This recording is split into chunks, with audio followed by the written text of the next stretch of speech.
अब ऐसी खबर जो बहुत हैरान करती है। राजस्थान में सरकार ने ही पशुधन विभाग में भर्ती परीक्षा ली और जब नौकरी देने की बारी आई तो सरकार कह रही है कि सरकारी विश्वविद्यालय की डिग्री फर्जी है।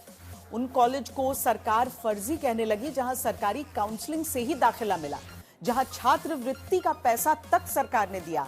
आज तक की जांच में बड़ा घोटाला दिख रहा है, जिसकी जांच और कार्रवाई जरूरी है। दिनेश कुमार मीणा और राकेश गुर्जर, राजस्थान के ये वो दो नौजवान जिन्होंने राजस्थान में पशुधन सहायक परीक्षा पास की, फिर भी नियुक्ति से सरकार ने मना कर दिया। वजह सुनेंगे तो चौंक जाएंगे। जो वेटनरी कॉलेज युवाओं को राजस्थान में सरकारी काउंसलिंग के बाद मिला, जिस कॉलेज में पढ़ते हुए छात्रों को सरकारी छात्रवृत्ति मिली, उसी कॉलेज से पास होने के बाद जब डिग्री लेकर नौकरी करने पहुंचे तो सरकार कहती है कि तुम्हारा सरकारी कॉलेज तो फर्जी है। ये कहकर रोक दिया कि आप जिस संस्था से डिप्लोमा किए थे उस संस्थान को राजस्थान सरकार से मान्यता प्राप्त एनओसी नहीं है, तो और आपका ये जो मामला न्यायालय में विचाराधीन है। एडमिशन लेते वक्त आपको पता नहीं चला था? नहीं सर, हमारे को राजवास यूनिवर्सिटी बीकानेर से एडमिशन मिला है सर, काउंसलिंग से मिला है सर। ये तो सर काउंसलिंग से मिला है और ये राजवास यूनिवर्सिटी को मालूम करना चाहिए कि इनके पास एनओसी है या नहीं है। अगर एनओसी नहीं थी तो उन्होंने हमारे को काउंसलिंग क्यों दिया सर? गहलोत सरकार के दौरान राजस्थान में 2022 में 9 वेटनरी कॉलेज खुले। वहां पढ़ने वाले अब सैकड़ों छात्र हक्के बक्के हैं। वो ये नहीं समझ पा रहे हैं कि जहां लाखों रुपया फीस दे दी, वहां मिली सरकारी डिग्री को जब सरकार ही डिग्री नहीं रद्दी कागज मान रही है तो अब करें क्या? 1 साल की फीस 85,000 रुपये लगती है, 2 साल की 1,70,000 रुपये रहती है। बाकी अलग प्रैक्टिकल के किटों के नाम पे पैसे लिए जाते हैं, फॉर्मों के अलग पैसे। इसमें 2 लाख रुपये तो कॉलेज में दे दिए, वहाँ रहना खाना 3 से 4 लाख रुपये का स्टूडेंट का खर्चा जाता है। और मेरा रिजल्ट रोक लिया गया, फाइनल रिजल्ट।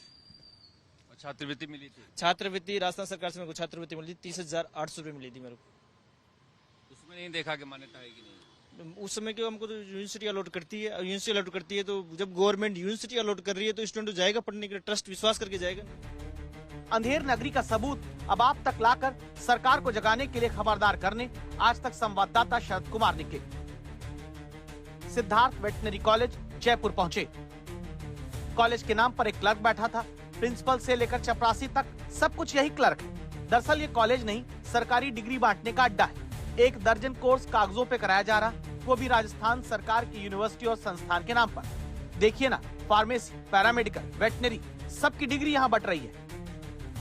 ये है वो गोरख धंधा जो जयपुर में ही चल रहा है, जहाँ एक नहीं दर्जनों कोर्स कराने का दावा है, पर पढ़ने वाले सारे कागज में हैं। शिक्षा के नाम पर क्या गोरख धंधा चल रहा है, यह देखने के लिए दूर दराज जाने की जरूरत नहीं है।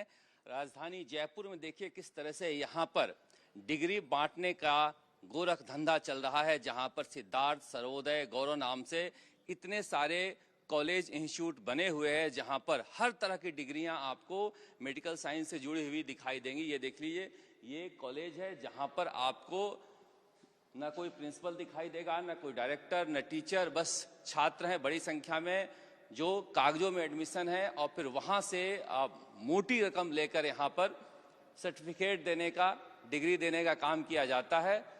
और एनओसी भी नहीं है। मजेदार बात यह है कि एनओसी भी नहीं है, जिसकी वजह से यहाँ पर जो बच्चे एडमिशन लेकर फंस जा रहे हैं वो रो रहे हैं कि करें क्या आखिर। मगर सरकार के साथ, सरकारी अधिकारियों के साथ मिली भगत कर यहाँ पर इस तरह से डिग्री बेचने का धंधा चल रहा है। यहाँ बैठे सोनू मीणा ने बताया कि कॉलेज तो यही है, स्टाफ और बच्चे हैं नहीं। मेरे शिवज्ञान वेटनरी कॉलेज है जो आमेर में पड़ता है, रूंडल गांव है वहाँ से मैंने कॉलेज किया है, 2 साल डिप्लोमा किया है और उसमें एनओसी का मामला चल रहा है फर्जी। कॉलेज को फर्जी बता के राजस्थान यूनिवर्सिटी ने जो वेटनरी कॉलेज है उसने फर्जी बताया उसको। दूसरा सर्वोदय कॉलेज है, यहाँ भी आज तक संवाददाता पहुंचे, हालत और खराब मिली। बैनर लगे थे, प्रिंसिपल रूम पर कागज चिपका था, बाकी कॉलेज कम, भूतिया बिल्डिंग ज्यादा लग रही थी।